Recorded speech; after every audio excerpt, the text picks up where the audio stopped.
You think the darkness is your ally. You were really molded by it. Sorry. No, you were... Fuck! That's exactly how the take went for head Yeah, party. basically. Yes. Anyway. To be fair, funny enough, on the sound, like on the previous setup, it would not pick that up. Here, it picks it up pretty well, actually. Fantastic. So you think the sound is your ally.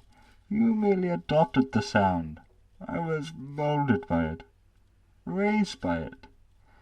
I didn't hear my first sound till I was merely a man. But even then, to me, it was nothing more than deafening. There we go.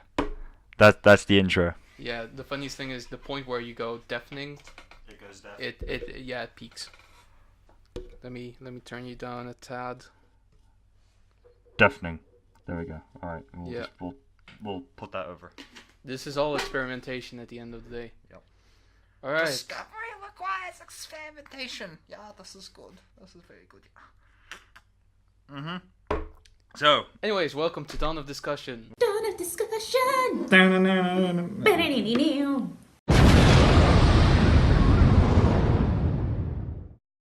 Where we discuss stuff.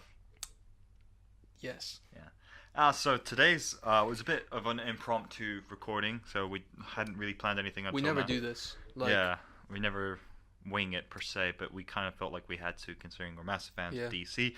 And the terrible news of Henry Cavill's departure is basically hit the web. Now, it's not been fully confirmed, but it is basically all but confirmed.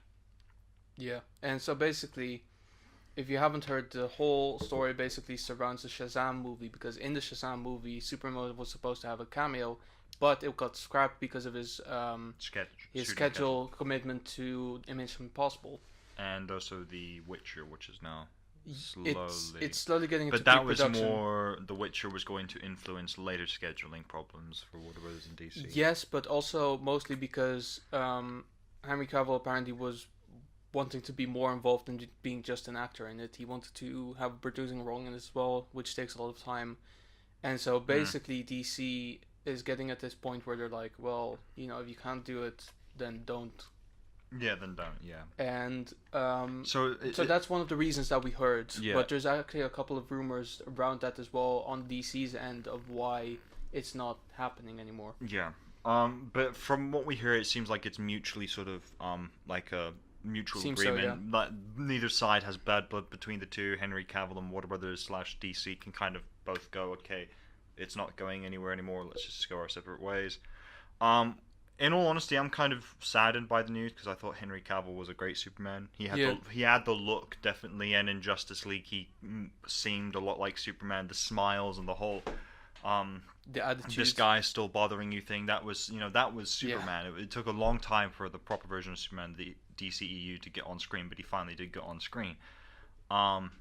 It was very short-lived, though, obviously, for one whole movie. Yeah, and even then, half a movie. That's a funny thing, is that if they had known a film previously, they wouldn't have done the whole coming back to life thing, and it would have worked so much better if he just stayed dead. Mm-hmm.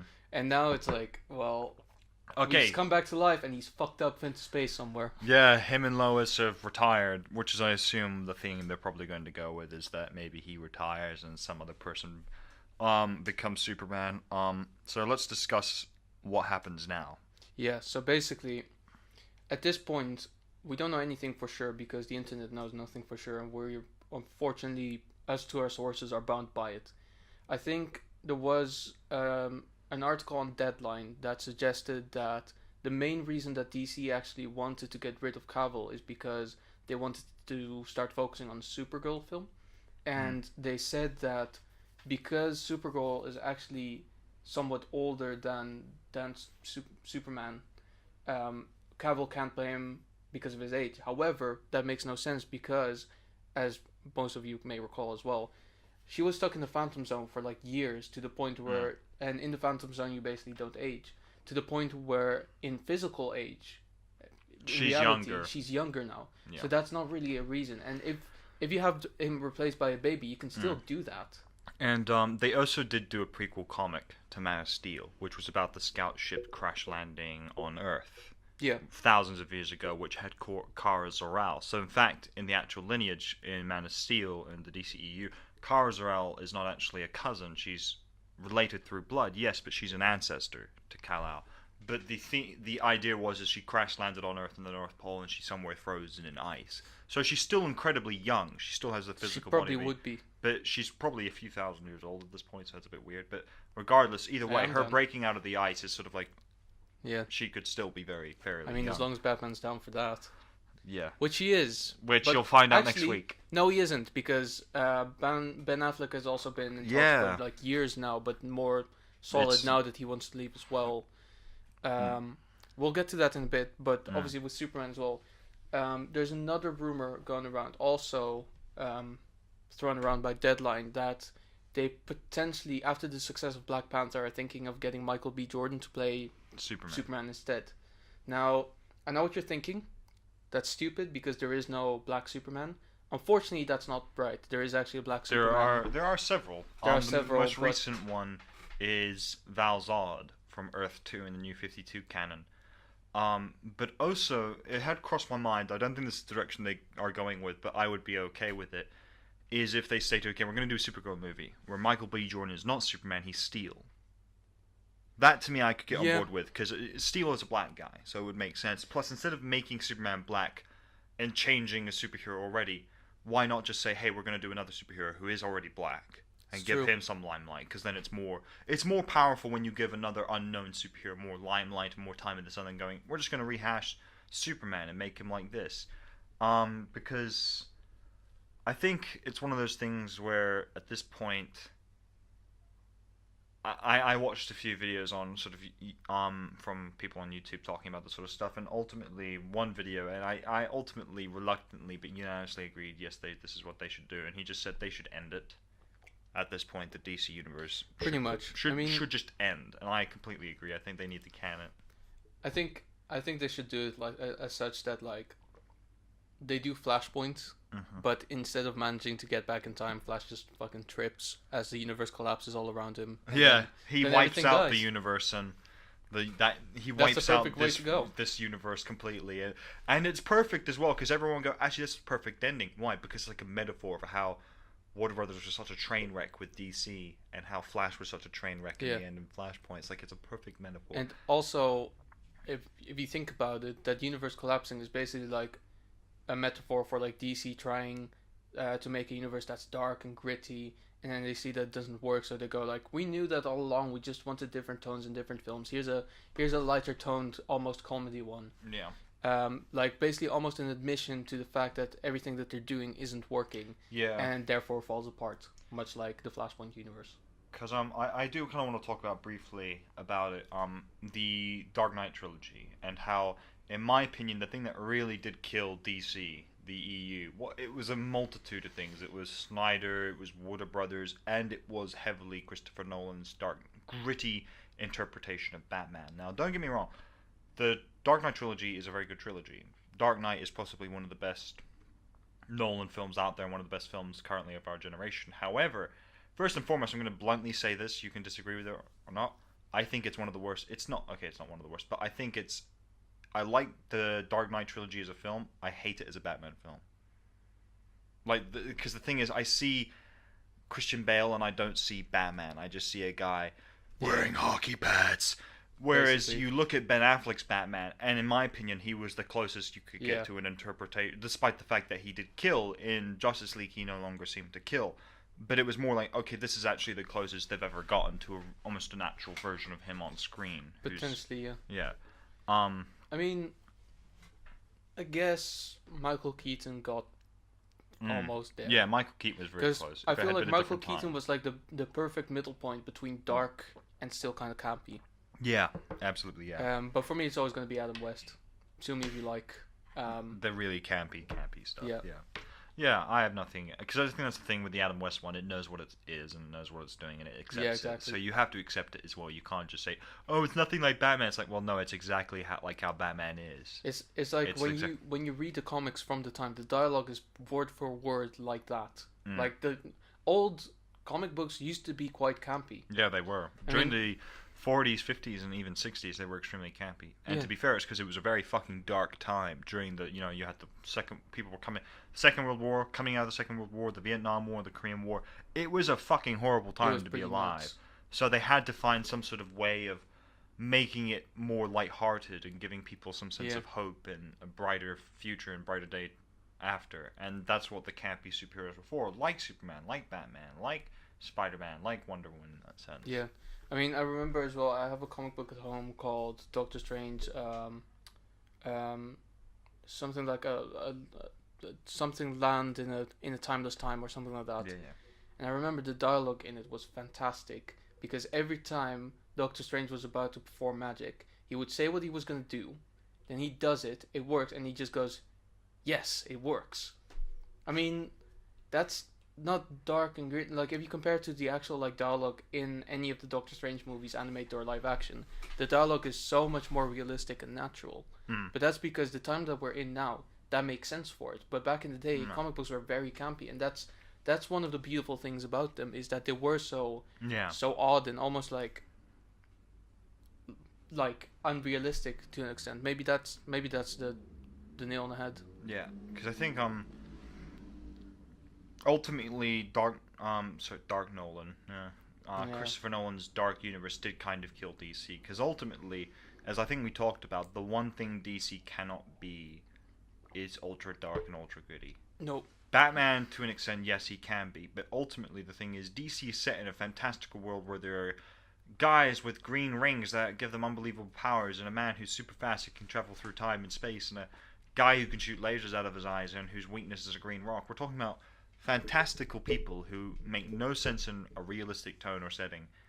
So therefore, the best thing to do for them is set them in a majorly fictional world that almost doesn't make sense just like them. That way it fits perfectly with them. And yes, I know people are going to say, but it's more that obviously then Batman has to fit into that somehow, and he is more toned down than the rest. But the thing is, his villains aren't. Yeah. Batman's villains aren't very realistic. You've got the Penguin. I mean, the guy is just bizarre. And Two-Face is... Look, guys, if you were burnt by acid on one half of your face, let me tell you what would happen. You'd be dead. Yeah. You don't live through that. Like that. It's not very realistic. So... It doesn't just hurt your skin, it hurts your brains too. Yeah. And your eye. Yeah. You know, the fact that he still has an eye. He has an eye like bulging out. Like... No, his eye would be gone. Like, guys... You know what I loved as well, like about the Dark Knight, is like he lies down in like half his face in gasoline, that goes on fire. Batman puts out the fire, but still only half his face is burned. But that's not how fire works. Fire still crawls up the rest of your face. Yeah. Also, why didn't get... And it's almost perfectly burnt straight down the middle. Including his hair. Hair doesn't work. Like, hair catches fire really easy. Yeah, hair is one of the most flammable things on your body. Also, mainly because you put a bunch of chemicals in it. Just a quick note. No, I'm not saying that you shouldn't shampoo your hair. I'm just saying that's part of the reasons why. When you put that much chemicals in your hair, it's not always a good thing. No. It can catch fire rather easily. But that's sort of, back on sort of topic about the whole thing about superheroes is that... And even then, like, some of Batman's feats, what he's accomplished, they're fucking impossible feats. Like... Yeah, how he has a gadget for anything at any time. Yeah. Shark repellent. Yeah, shark. I was about to say shark repellent. My God, I love that. Robin, hand me down the shark repellent. Holy Sharknado, Batman. You know, in Return of the Cape Crusaders, they actually did like this whole bit of like a gadget fight between Batman and Robin, and they had like the most ridiculous gadget and gadget to counter those ridiculous gadgets. That's Batman for you. He has the most ridiculous gadgets. I pull out my grappling hook. I pull out my anti-grappling hook. What does it do? It shoots your grappling hook back in your grappling hook gun. What? Whoa! Whoa! But seriously though, like he just doesn't make any sense. I'm throwing a bat knife. I'm throwing a bat magnet. Your magnet pulled away my knife. Yeah, that's kind of the point. It's like... You big fucking tool. It's a... His belt is a big fucking tool of endless supplies. But regardless, it's sort of... I think the thing is, and I do give props to Marvel for this, going back on topic once again about the sort of universes, is Marvel was able to perfectly accent the reality of a modern day world with the Avengers. Yeah. Because even then it realized if we introduce people like Tony Stark, yes, we can start the films off fairly realistic, but Tony Stark is the guy who would progress humanity past where we are right now. Yeah. And they allow that. They allow to say that Tony Stark invented all this amazing crap that pushed humanity further than where we are right now. That was, and they even, when the aliens came, they furthered human technology with the alien technology. With the DCEU, you had the Kryptonians' arrival and the Kryptonian scout ship, and it never felt like there was any progress. You had people like Batman, who had all this amazing gear and gadgets, even in the Batcave. Yet outside the Batcave, it didn't seem like there was anything else that was up to that standard. Even in Lex Luthor's camp, it felt like there was nothing there that was unique or special or made the world seem more futuristic than it really is. And that was obviously a real big problem in the end, because you kind of think with all that futuristic stuff, it's like, well, nothing's advanced. Everything's still too realistic, too gritty, and it doesn't work. Yeah, well, not just that, but like, the thing about darkness is, for Batman, it works for the particular character that he is. Honestly, if you do it right with Superman, it would work too. Yeah, it would depend. Honestly, if you do it right with Wonder Woman, it might work too. I think the thing is, oddly enough, it's more likely to work with Wonder Woman than Superman. Because Wonder Woman is a killer, so she has those, and she deals with threats that are... There was pretty dark stuff in her film. Yeah, absolutely. That's the thing, ultimately. The fight with Ares got very grim but even at before times. that, like, the whole battle at No Man's Land. Oh, yeah. Like, I loved, in a way, as well, that, like, they had those celebrations and everything. But there was also this moment where they're like, honored the dead and everything. Yeah. That did it for me. Yeah, exactly. That's exactly it. Like, yeah. Yes, they're celebrating that they won, but also these people died. That's worthy of like attention, and it really like shines light, especially at the end when like, they have this monument for all the fallen soldier. It really shines a light on the fact that it was a world war. Like, a lot of people died. Yeah, exactly. That's the thing, is it makes the point that World War One was the first war that changed the world, in a sense that it made the world realize that there is no good end to war. Yeah. 10 million souls were lost at the very end of the war. And the thing is, usually when wars are won and celebrated, before that, they were won and celebrated in this great honor, like, yes, we have claimed victory. When World War One ended, and it still comes across in the one movie, it was a celebration of the war is finally over. There's finally peace. There's no more killing. It was no longer a celebration of glory. It was a celebration of this wasn't glorious, but thankfully now it's over. No, exactly. The horror of the war is over. And I think that's the thing, is Wonder Woman suits herself to that kind of reality of saying that, this stuff isn't good. Whereas with Superman, when you go into Superman's idea of dark and gritty, the two ways it would go is stuff like with the Elite. Superman versus the Elite. When he himself is questioned as who he is and what he stands for. Or the Injustice universe, when it's, him and he snaps and turns against the world. Or the third version, on The Death of Superman, where he is brutally murdered by Doomsday. It's one of the toughest things for people to watch, because it's watching the greatest superhero ever basically have his ass kicked and slaughtered.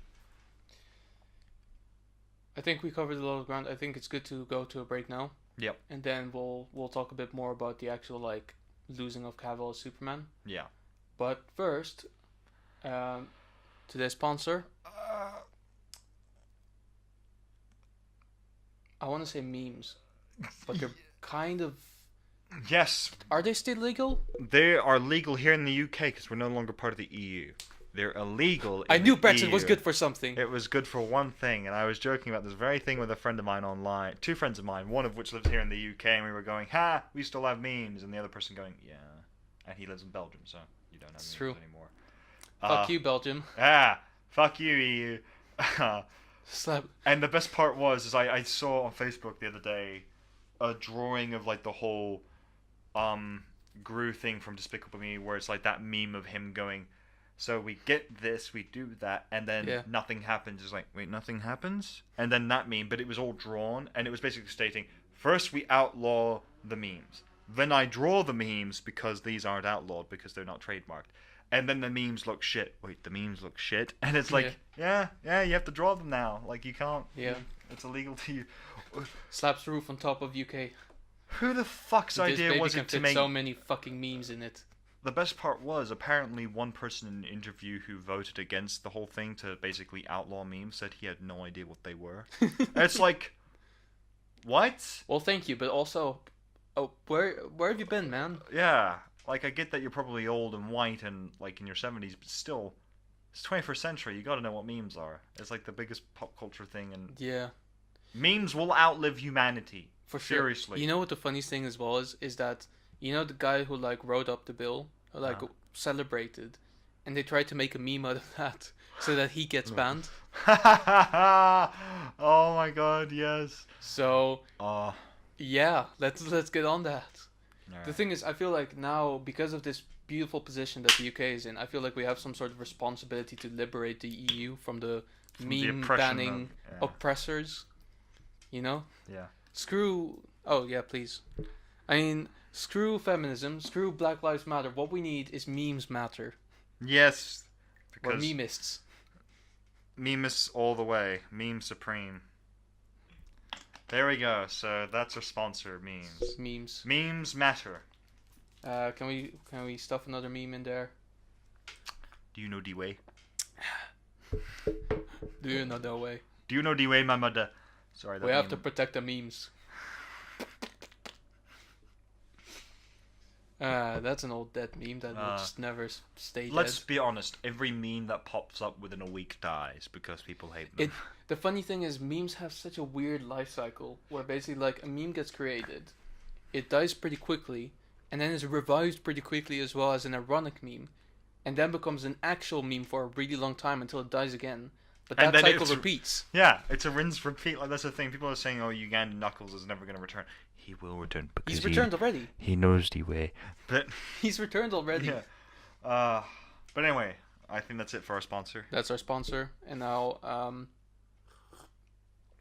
fan submitted questions of the week. This is my favorite segment. Yep. Especially because I love the questions that we get. Yep. And don't get, those I appreciate too. Yeah.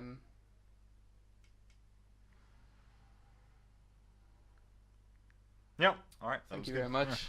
And now you know. Basically never. Yep. So in short, don't. But anyway. No. So So back on this. So basically. departure of Henry Cavill. So obviously, like the departure of Henry Cavill, what that means obviously is that the DC universe is kind of like falling apart because Batman leaves, Superman leaves, and I kind of wanted to take this moment as well to talk about the many departures that are actually kind of happening in a lot of franchises right now. Because I mean, we've missed this. This is like a couple of months ago, but there is obviously like the departure of James Gunn from Guardians of the Galaxy because of lewd tweets that And now- that were made 10 years ago. And rumors stating now that Dave Bautista is going to be quitting Guardians of the Galaxy. Oh no! So basically, it's gone many ways. We're the cast is the entire cast is basically kind of against this whole thing. Yeah. And they're saying we don't really want to work with a different director. Dave Bautista is a different story. He might be leaving, but not on very good terms because he's been saying some really bad stuff about Disney. Okay. Okay. Yeah. So basically, like he said, Probably that- a lot to do with the James Gunn incident, I would imagine. Yeah, so basically, like he's saying that Disney is really unbearable to work with, and that stuff and that. Obviously, like if you're going to Comic-Con, he's going to be there. Like ask him about it. Yeah. But like, I wouldn't ask him in the actual panel because I'm pretty sure he won't be able to talk about it. You can ask him though afterwards in the sort of signings and so on. I'm sure that yeah, would be exactly. fine. But anyways, there's this thing about Dave, and I had no idea about it as well. Like he might be fired anyway because this whole thing about, and I found this out recently. Like he apparently cheated on his wife while she had cancer, and he wrote in his autobiography. I found this on Reddit, so believe it if you want, believe it. Don't believe it if you don't. But basically, it came. There was this bit that came from his autobiography, but it seems so fake it can't be true. But basically, he wrote something about that he didn't like being around her anymore. She was being lazy, and he said, yes, you have cancer, but that doesn't mean that you can't hoover every now and again. And obviously, this disease isn't a reason to never get into the mood anymore. That's why I had no other choice but having threesomes on the road. Okay. So now I'm wondering if that is real. He probably may get fired anytime soon. Yeah. Potentially. That part though, I would take with a grain of salt. I'm definitely because- doing that. But like, But yeah, that's fucking. but like weird. Disney, obviously, the whole thing with PewDiePie as well. Like Disney doesn't actually check the facts. Yeah, because they So fired PewDiePie yeah. because of something he said once, and I think that's the thing. Disney is very extreme in their methods of saying, "Oh, you have a checkered past. Well, we have to fire you." Sorry, this is coming from Disney, created it's by a still- guy. I think we've who, discussed this once. Like but it's, you have no idea how backwards that is. Unless you're saying, "Oh, we're doing this to repair our image." It's like, okay, fine, but still, it's like you repair your image by not firing those who were Yeah. once. They're not even intolerant. These people weren't intolerant. They either just made poor choices or they said some shitty joke that it's wasn't like funny. basically the neo-Nazis not letting people in because they hate Jews. Yeah, like Because they're it's- going like, oh, we need to repair our image. Yeah, it's like, I mean, guys, come on. I mean, the whole Catherine Kennedy thing, though, for me is different. It's 'Cause slightly different. It's slightly different because that's not so much about what she's Also, it's said. not, That's it's not about really the- happening yet. Yeah, Like, it's not confirmed to even happen yet. They said they are giving her one more chance, I think. And I think Something the like thing that, is, the thing is with Catherine Kennedy, it's a bit of a scapegoat because I feel like what Disney tried to do, because they paint themselves very much as the ultimate friendly company, family friendly company. And the thing is, the whole feminist thing is, I can understand a little bit why fans can constantly be annoyed that it's all seems feminist focused. It's not though, just a quick point. But it is one of those things where if it was something forced down people's throats by Catherine Kennedy, it wasn't. It was forced down by Disney, which is inevitably backfired in their face, and they're going, Catherine Kennedy's the perfect Yeah, scapegoat. We but just don't say she forced don't it. take away from the directors who No. wrote these films as No. well. That's the thing as well. That's the thing. Also, first and foremost, if you very much believe in that, going, oh, Star Wars has become a feminist franchise, first and foremost, grow up. Second and foremost, get a fucking life. And what the fuck? Yeah. That's the third thing. You're But, thinking of Doctor Who. You got the wrong franchise there, my friend. and even then, guys, they already had slightly prepared you for Doctor Who. They did give you Missy, who was the master. Oh no, I was talking about that era specifically. Oh, okay. Because But- they wouldn't just get rid of Clara. It would just never happen. Oh god. I don't And then she was like Clara. replaced by a gay black woman. I mean, Nah. call me backwards, but still, like that's kind of there, you know. Yeah, I haven't been invested in Doctor Who ever Fair since enough. whatever Stephen Moffat was in charge of it. I lost interest when he It's was. when it started sucking anyway. Yeah, so I've not been a big fan since he was in charge. But anyway, moving back on to sort of Star Wars, Superman yeah. and Star Wars and all that sort of stuff with people being replaced. I think the thing is ultimately Disney is both a great and terrible company in the sense that it has the best quality control I think of any studio. Nothing, very few things that are bad actually gets through their network. Very few things. And when they do, Disney's quick to repair the damage by releasing something that's even better than what they had done before. That's the thing. Often enough, yeah. But the one thing Disney's not very good at is coming across as they come across as a very good family-friendly company. They don't come across as a very work-friendly, environmental company. That's the problem. Is that I think that's the sort of only thing. Because that's the thing. I would love to make a Star Wars movie, but it'd be one of those things where if I did go to make a Star Wars movie, I'd have to do it very late in my career, where I would hopefully reach some sort of level of where I could say to Disney, "Look, I'm doing what I want because it's what I want to do. Yeah. If you do not like it, do not hire me to do it, because I will not do what you want. I will do what I want and what I think is right for the film and the story." And that's the thing. Disney, won't do that ever. yeah, won't ever do that. Whereas, and to be fair, a lot of studios have the problem is Disney has set a very bad example now, because a lot of studios have started to do that. Yeah. Because Sony's one. Sony was very hands-on with Spider-Man 3, and that's ultimately what killed Sam Raimi's Spider-Man, and they've been hands-on with Spider-Man ever since, and has been kind of tanking it and ruining it. Yeah. And a lot of other projects of theirs, Sony's been killing a lot of their own stuff. Warner Brothers has been very hands-on with DC, and it's been killing it. Paramount doesn't have any major franchise, and the thing is, Paramount, oddly enough, is one of the very few studios I feel that hasn't really fallen into the trap. Transformers, I guess, but that's they're not hands-on. That's Michael Bay's mess. Yeah, I think that's Like, the thing with pretty much Transformers. 100%. The thing is, oddly enough, with Transformers, Paramount isn't hands-on enough with that one, weirdly enough. Yeah. Because they kind of go, there you go, it makes us money, do whatever you want. And Yeah. that's it. Paramount doesn't really get Got too a involved. terrible rating, but it got billions of dollars. Yeah, so that's the make, thing. It make makes- another one. Paramount actually is, oddly enough, I think one of the best ones currently in terms of the quality, because it lets stuff like Transformers get made so it can then make something like 10 Cloverfield Lane. It's very much, you make crap that makes us millions of dollars, and then we make other good stuff that is actually Right. interesting. And then you've got 20th Century Fox, which I feel like flip-flops a lot. because they produce things like X-Men Apocalypse, but then also X-Men Days of Future Past, and Yeah, it kind of goes back and forth, really. I think still one of the better things that they've done is the Deadpool franchise, because the studio was barely involved in it anyway, because they knew, like from the first one, they knew that it was a success because they weren't involved. yeah, I think that's the thing. 20th Century Fox might actually be the best one out of this, all of them, in terms of best off, because they think, okay, we saw the idea of letting the director and the creative people behind Deadpool take control. Maybe if we do that with more movies, maybe they'll be brilliant. Yeah. I get that very much fine. I think Logan is a good example of that as well. Yeah, Logan is a good Because example. I feel like with the Wolverine, they kind of put a lot of like pressure on that. But then with Logan, that doesn't seem like a film that 20th Century Fox would actually like go for and actually like really push for, because it's so unconventional in a way. Yeah. So I feel like at that point they were like, you know what, you directed the previous film, wasn't that great, but if you have a good idea, please do. Yeah.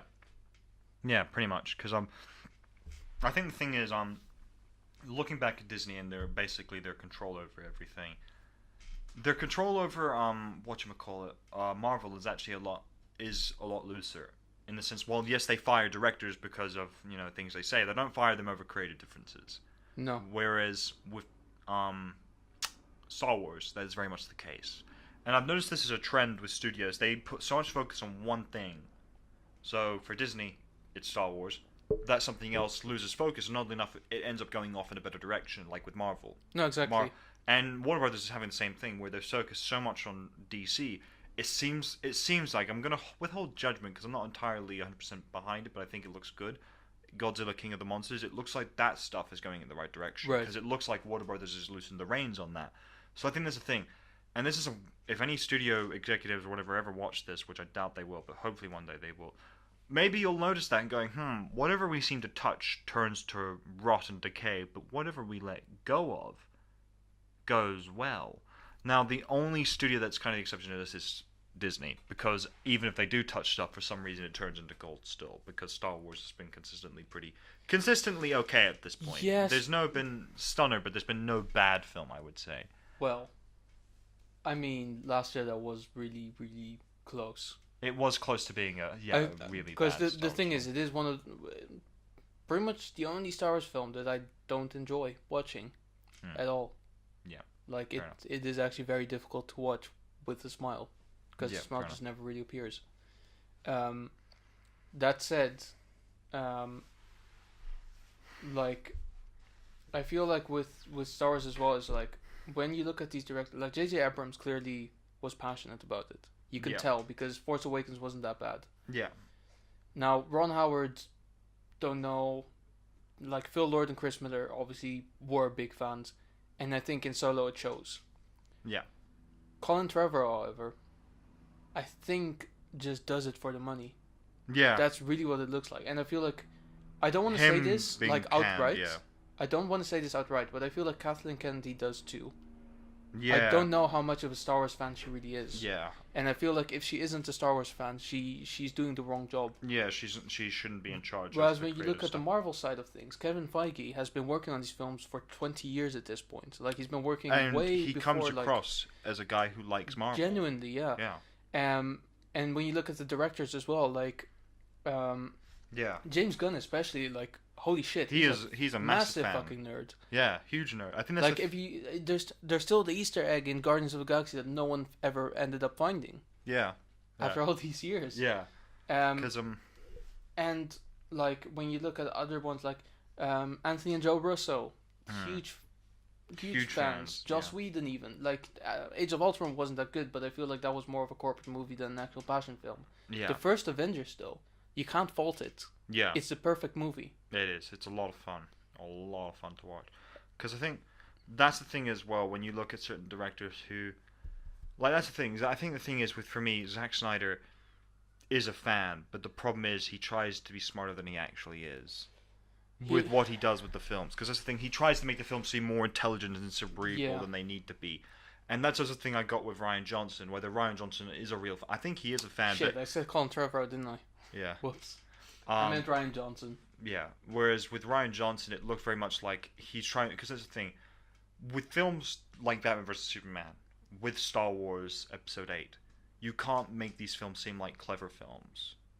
For the No. sole purpose of, like, it makes you seem like an ambitious twat. A Yeah. pretentious twat. Whereas if you say, okay, this is Star Wars, I'm a massive fan, let's fan out. Let's, like, that's the thing as well. There are two things I always say. You can be a fan of a film as a director, but you should never let the fanboy completely take over. You still have to be a director. That's the thing at the end of the day. But you can let the fanboy squeeze out and say, oh, this would be just so cool if this happened, and the fans would love it. You can do that. You have those abilities to say, Sure. this still, if we do this, it'd be great for fanboys, but it won't work for story. But in the next scene, we can still do this for fanboys, and it would still work for the story. You have to be able to make those snap decisions, which directors like J.J. Abrams seem like they can do. Directors like the Russo brothers and James Gunn, they can still make the fanboy stuff that furthers the story and makes it good. Here's where I feel like Zack Snyder kind of comes in, and honestly, a lot of fans. Basically, you have a product like Marvel or Batman, or for these of it, let's say both. You can have fans directing those and make a really good movie. Yeah. You can have non-fans directing those and make a really bad movie. Yeah. You can have, obviously, like, fans directing those and making a really bad movie. Or you can have non-fans making a film that gets critically acclaimed. Yeah. In Nolan's case, I feel like it's the last one. Where Yeah. he isn't a fan of Batman, but he made a Batman film, and it turned out to be critically... That's why I don't really like it, because I can't really see passion in it. I just don't. Like, it feels like he doesn't really know the character, and I mean, Batman Begins, to an extent, I see a almost perfect Batman origin story, but with The Dark Knight, I just don't see it anymore. Like, there's nothing there. Yeah, the only thing I see with The Dark Knight is a very good interpretation of the Joker. Basically, yeah. But That's the only reason I'd watch it. Here's where my kind of point goes. That basically loops into the first thing where there's a new product, which is a critically acclaimed version made by someone who isn't a fan of the original. And that's what Zack Snyder is a fan of. He's a fan of the product of a non-fan's product. Yeah, absolutely, yeah. And I feel like that's the case with a lot of people. A lot of people who don't think, who like see, we discussed before, a lot of people think that the Dark Knight interpretation of Batman is the way to go, and the right way to go, which is dark and gritty and mumble voice and all kinds of stuff. Are you wearing hockey pads? Yeah, it's not. It's really not. It's Batman not. should be It's your not own Batman. interpretation at all times. Yeah. And it shouldn't be based off of Nolan's, Yeah. because it's an interpretation of Yeah. someone who doesn't care. When you think about though, Frank Miller's interpretation, Dark Knight Returns, that's a perfect way to base it off of, because it's different, because he's older. Yeah, I think because actually that's the thing. The one major advantage all comic book movies have is interpretation. Yes. That's the thing you have, and like that's the thing. Whenever you hear, if I were a director of any of these films, and I had fanboys come to me and say that's not how it should be, and I go, well, you're telling me how something which there are about 1 million different versions of can't be. It doesn't make any sense. What version are you going with? They go, that's not my version. Bluntly, because that's the thing. It's like you can have.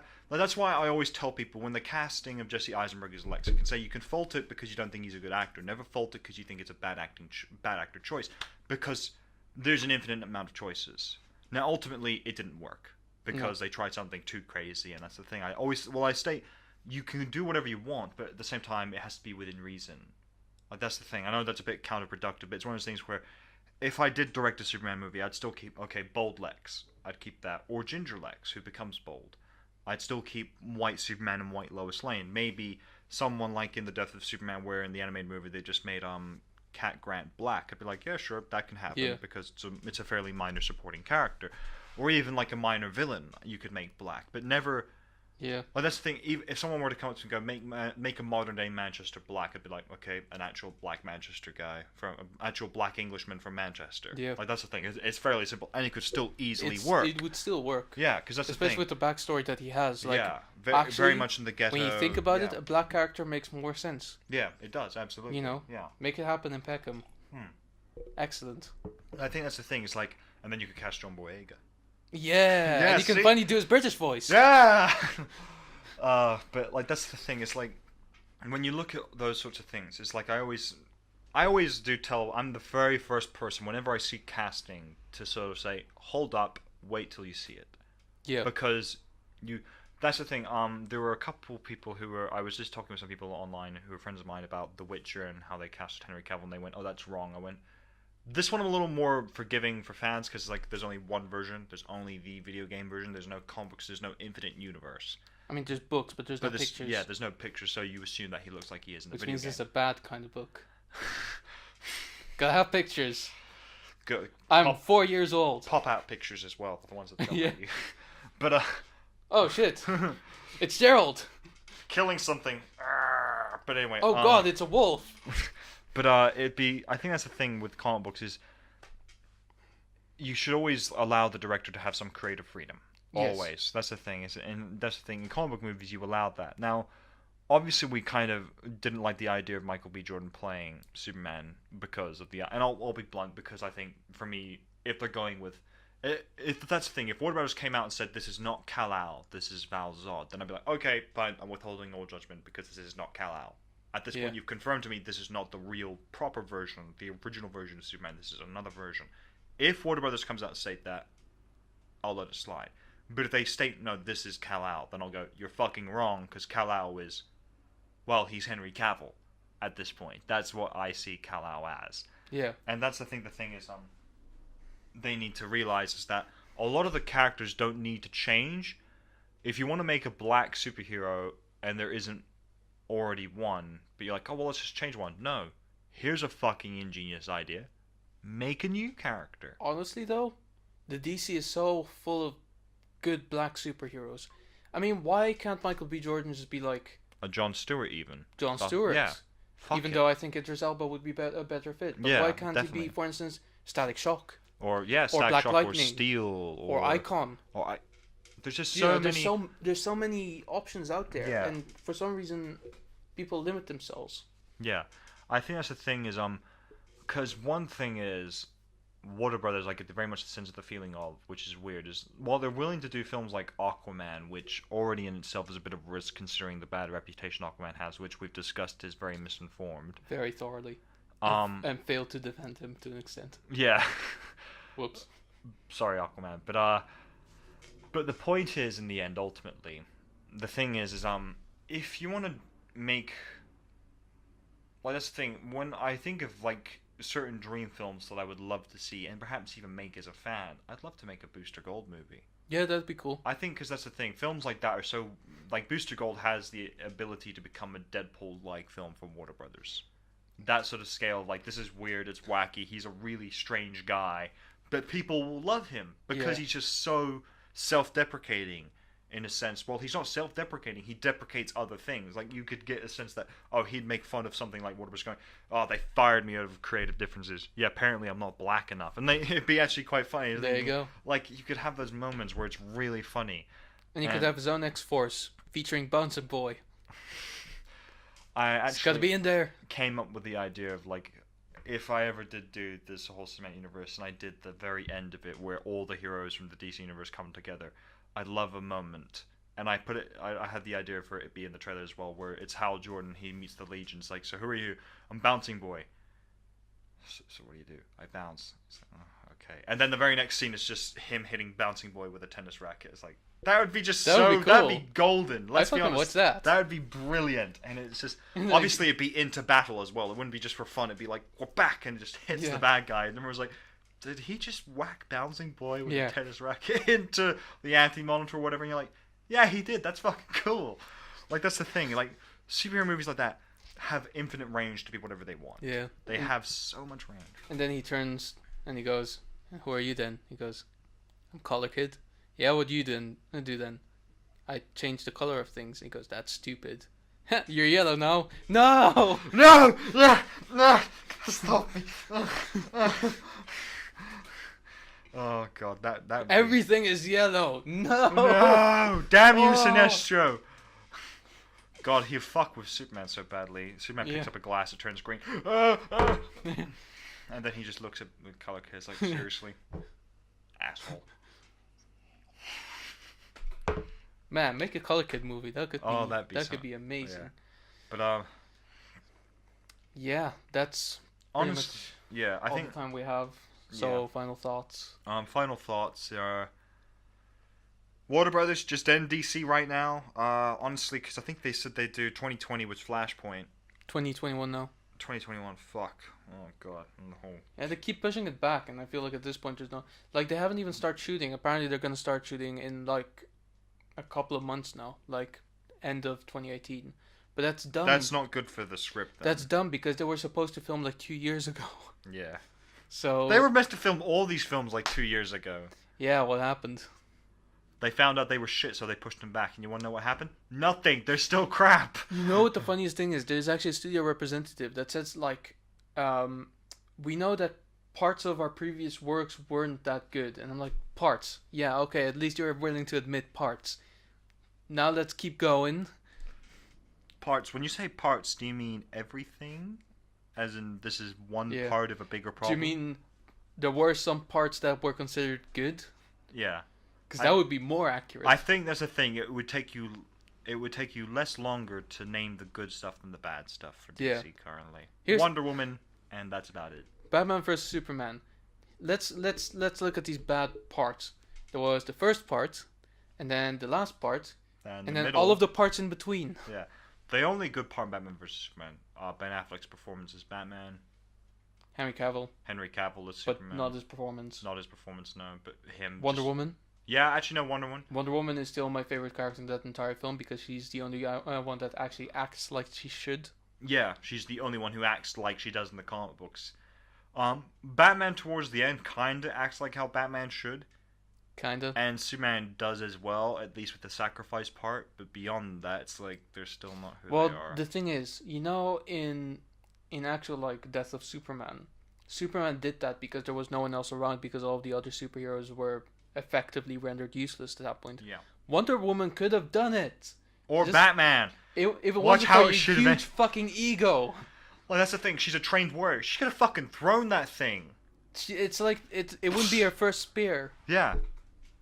Like, and she wouldn't have died either. yeah. Like, that's the thing, because I think we both had our own versions and interpretations of how we would want to do the Death of Superman. Mine would very much be, Doomsday comes to Earth, the League faces him, he kicks the League's ass, Superman shows up, saves the League at the very last second, and then proceeds to fight Doomsday, then Doomsday and him both kill each other. It's pretty much how, like, that's the thing. It's also, quick little note, it is the best way of doing Death of Superman. Show the entire League being completely trampled. Then when Superman shows up, you're going to have everyone in the cinema who, no offense, would be a bit like some of the people we know who go, oh yeah, this is the part where Superman just saves the day and it's all boring. It's like, guys, the film, you know what happens. Yeah. It's in the fucking title. And then they proceed to watch Superman just have the living shit kicked out of him, and even then he's barely able to beat Doomsday, and he dies doing it. And I was like, okay, fuck, Doomsday really was the most powerful being to ever come to Earth. Yeah, but also don't bring him back like a couple of films later. No. It has to be a big arc where the heroes have to deal with the fact that he is now gone. And also, when you do bring him back, don't fire him immediately after so he can't do any more films, so the whole thing doesn't matter anymore. You know what I love? Is he's come back, he's beaten General Steppenwolf. And he's kind of like, okay, guys, there's a new bigger threat coming. We all know it's coming. It's Darkseid. So I'll see you later. He's just he leaves the room, and everyone's like, the one guy who can beat Darkseid just left. What the fuck? Wait, Clark, we need you. And then it's just, Well, whoops, too bad. and then Wonder Woman's like, fuck, Batman, what do we do now? It's just like this door going. No. And then she's like, she turns, and there's just this door going. And then she turns to the others and is like, did they both just leave? And she's like, well, now we need Yeah. Supergirl for sure, because we're fucked. This is Batman. So long, suckers. I'm not gonna do without Clark. It's like, but he's not gonna do like it. Fuck, we've just lost the two Yeah. people who. All That right. would be a great sketch, Fla- actually. Flash? Flash, and just slowly, it's just Wonder Woman left, and she's like, Yeah, no. yeah, fuck this shit. I'm just gonna go to another universe. She just leaves. I'm going back to Themyscira. Fuck this shit. I'm out. Yeah. Man's world is fucked as it is. Yeah. It's okay. Man. Anyway, I think that's going to be it for this episode. Thank you very much for watching. Henry Cavill, if you are watching this, please don't go. You're most invited to come on the show, and then we will try to convince you why you should stay. Yeah. Unless it's not up to you, in which case we'll try to convince you to convince them that you should stay. and perhaps let one of us, if not at least direct, at least maybe both of us write the next Superman movie. So at least that way it seems like it has the heart of fans. You're in it. Yeah, you'd be in it. You'd be the star. And also, you be the executive producer because we don't have any money. Please hire us. Anyway, there we go. That's it. That's it. Thank you very much. Boop. All right. Cool. Another good one. Mm-hmm. Yeah, that went really well. Next up. Let's put this stuff away and get some character sheets going. Yeah. How'd you do the character sheets? Is it? I do it something? online. Yeah. Through a website called D&D Beyond. Oh, nice. There's a website for this. Yeah. You have to sign, if you have a Twitch account. Do you have a Twitch account? I think I do. Yeah, you can sign up to it through that. Oop. Actually, no. Of course I do. I've joined people's streams before. That's what you do on Twitch, right? Yeah.